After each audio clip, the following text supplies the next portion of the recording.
И по 23 години од прогласување на 21 јуни за Ден на езерото, остана само прославата. Капацитетите на двете соседни држави кои го делат Охридско не се доволни за да обезбедат негова заштита и одржливо управување.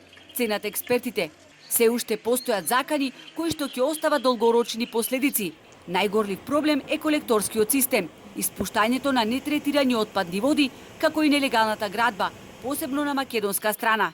Дивоградбите се наш национален проблем и треба сами да си го решиме, а не да чекаме некој од страна да ни го бере гајлето, вели Дејан Пановски, еден од иницијаторите за прогласување на 21 јуни за Ден на езерото.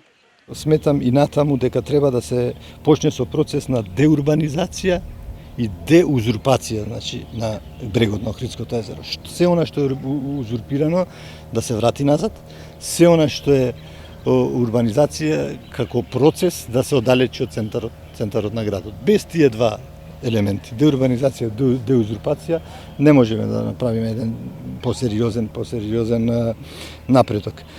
Тоа секако дека ќе биде забележано во мисиите на УНЕСКО.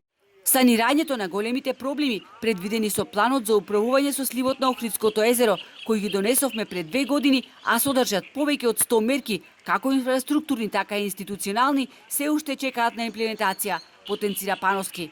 Од 2015 постои студија за тоа што треба да се направи со колекторскиот систем, но недостасува политичка и финансиска поддршка. За санирање на проблемите кои ги предизвикува застарениот колекторски систем, потребни се 15 до 20 години.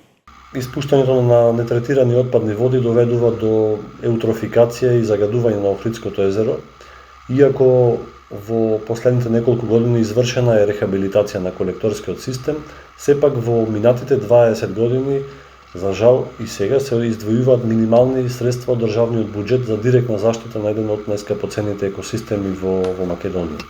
Без политичка волја и почитување на науката нема целосна заштита на езерото. Она што итно треба да се направи е ревидирање на билатералниот договор меѓу Македонија и Албанија за заштита на езерото, потпишан пред 20 години, укажуваат експертите.